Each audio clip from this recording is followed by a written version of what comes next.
Magandang araw mga bayang karerista. Nandito na naman po si Rematista na magbibigay sa inyo ng karera tips and analysis. Ngayong araw ng Biyernes, February 6, 2026. Meron tayong 7 karera ngayong araw na to, so simulan na natin. Race 1, simula ng winner-take-all event. Isang 3-year-old and above maiden race, non-placers. Ang pampremera ko rito itong numero 6 na si Whirlwind. Sasakay ni Boji Henson. Baka ito na rin malimado rito dahil siya yung may pinakamagandang preba. Maiden race to kaya lahat dito may panalo at dito madalas magdehado. Tingin ko lamang to rito at maganda pa pwesto niya kaya makakasalido to ng maayos. Second choice ko na itong numero 1 Swift Singy. Nasasakay ni Michael De Jesus. Tingin ko naman ito ang makakalaban ni Whirlwind dito. Na-scratch lang to nakaraan baka dito na to sa race ilabas. Isang debanderang kabayo at matibay ito sa harapan. Maganda rin posisyon nito kaya tingin ko magiging 1-on-1 laban nila rito ni Whirlwind. So first choice ko numero 6, Whirlwind. Second choice, numero 1, Swift Singy.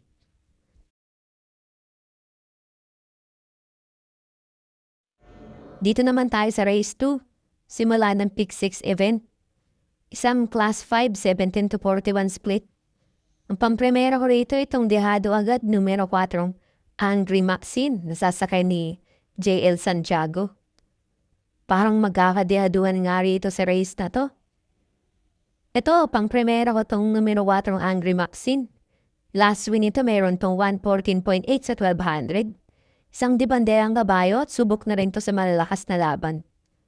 Ito ang makakabakbakan ni Tokyo Rumba sa unahan. Pagalingan na lang sila magdala. Second choice ko naman itong numero 7 Tokyo Rumba. Sasakay ni Joel Shego. Ito isa pang matibay sa harapan at mahilig sa dehado. Last win ito meron tong 114.8 sa 1200 noong June 18 pa. Isang debanderang kabayo. Gamay na rin to ng regular jockey niya. Kaya mukhang mahihirapan sila rito sa kabayong to. Third choice ko naman itong pandehado kong numero 6 na si Lake Apo. Sasakay ni Jackie Pati Dilema. Kung magkakadehaduhan nga, tingin ko ito ang pwedeng dumehado sa race na to. Lagi lang tong nabibitin sa pagremate pero palaban tong kabayo na to at gamay to ng jockey niyang si Pati Dilema. Huwag lang matatabunan sa largahan, magkakadehaduhan na rito. So first choice ko numero 4, Angry Maxine. Second choice, numero 7, Tokyo Rumba. At third choice, itong pandehado kong numero 6, Lake Apo.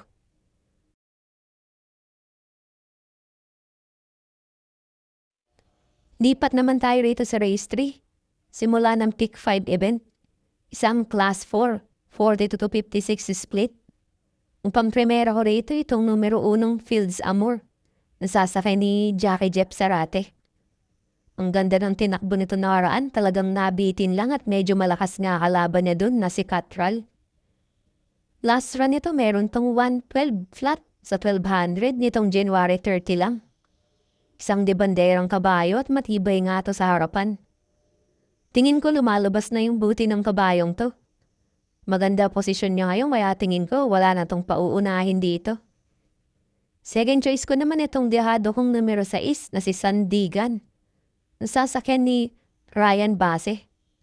Subok na tong kabayo na to at laging palaban kada tatakbo. Last win ito meron tong 112.2 sa 1200 itong December 5 lang. Isang debanderang kabayo at may balik din to kaya pwedeng isunod lang. Change jockey ngayon to, susubukang sakyan ni Jackie Ryan Base. Third choice ko naman itong numero 8, Generative. Nasasakay ni NJ Esteban.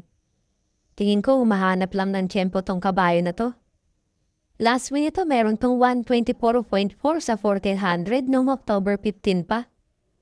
Isang debanderang kabayo. Siguro hindi niya lang talaga kayang grupo ng mga magagaling na imported kaya hindi siya tumitimbang dun. Dito bumaba na siya ng grupo baka dito na to maglabas ng buti niya. So first choice ko numero 1, Fields Amor. Second choice numero 6, Sandigan. At third choice numero 8, Generative.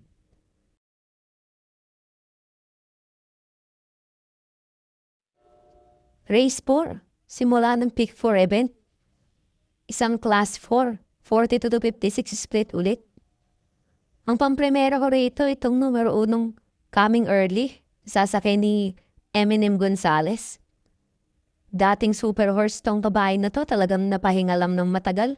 Pero ngayon bumabalik na ulit yung buti nito. Isang dibanderang kabayo at pwede rin namang parimatihin din. Lamang to rito sa grupo na to at maganda pa posisyon niya kaya hindi matatabunan sa largahan. Madiskartehan lang ng jara niya to ng maayos, baka dito na to makakuha ng panalo. Second choice ko na rin itong numero 4, Dakota Elegance, nasasakay ni YL Bautista. Ito pa isang mababa sa grupo na to. Last win nito meron tong 124.8 sa 1400 noong November 2 pa. Isang debanderang kabayo at mabibigat na mga tinatalo nito. Makasalay dalon to ng maayos dito, walang lalagpas sa kabayo na to. Change jockey ulit ngayon to. Susubukang sakyan ni Jackie YL Bautista. So first choice ko numero 1, Coming Early. Second choice numero 4, Dakota Elegance.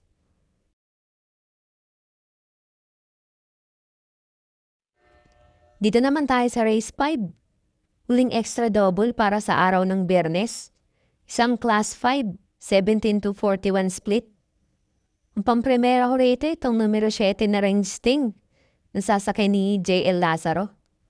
Sa mga nagtitipid, pwede nyo nang isolo tong kabayo na to dahil mababa na masyado rito sa grupong to.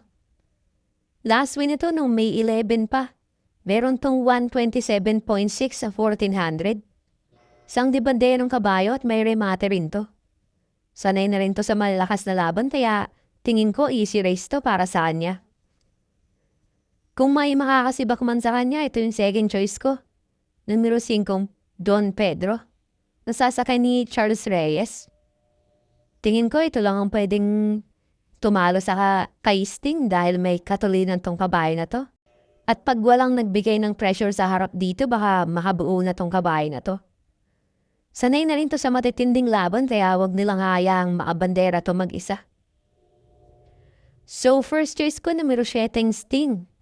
Second choice numero 5, Don Pedro.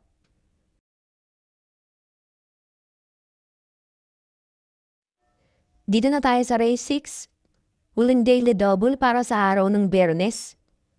Isang Class 3, 57 to 70. Ang pampremera ko rito itong numero 1, Shiver Me Pink, sasakay ni Jackie J.B. Hernandez.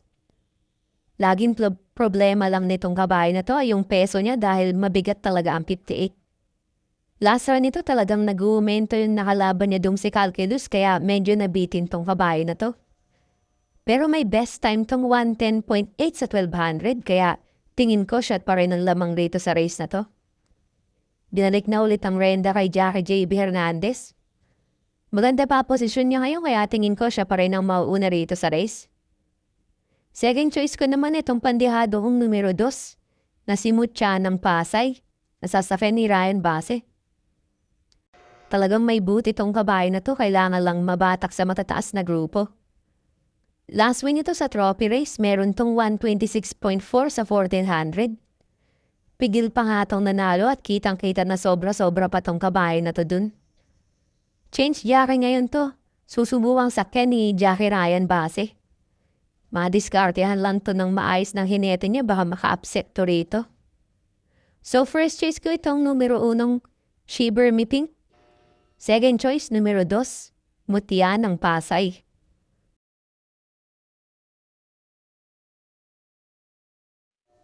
Dito na tayo sa race 7. Huling race para sa araw ng Biyernes at paratingan na ng winner take all. Isang Class 5, 17 to 41 split. Ang pampremera ko rito itong numero 6 na si Golden 8. Nasasakay ni Jackie Pabs Cabalejo. Palaban tong kabayo na to pati hinete niya. Last win ito noong December 17 lang. Meron tong 116 flat sa 1200. Isang debanderang kabayo pero pwede rin namang isunod lang dahil may balik din tong kabayo na to. Mababa tong grupo na to kaya pwedeng magkadeho doon dito sa race na to. Second choice ko naman itong numero 1, Anyare, nasasara ni Dan Camaniero. Ito pa ay isang palaban na kabayo.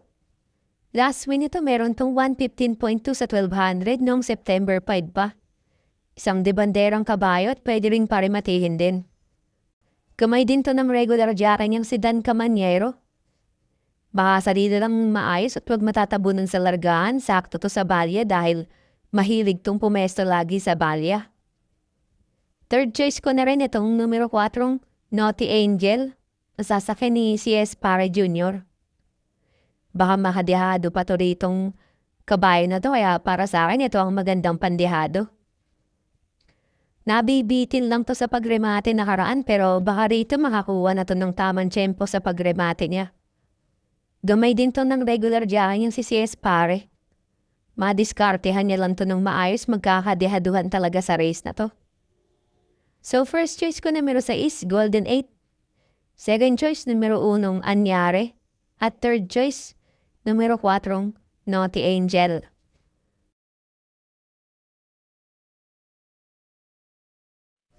So doon nagtatapos ang ating karera tips and analysis para sa araw ng Biyernes. Maraming salamat sa mga nanood at sana'y magsitama tayong lahat. God bless po sa inyo mga bayang karerista. Don't forget to like, comment, share, and subscribe for more karera tips.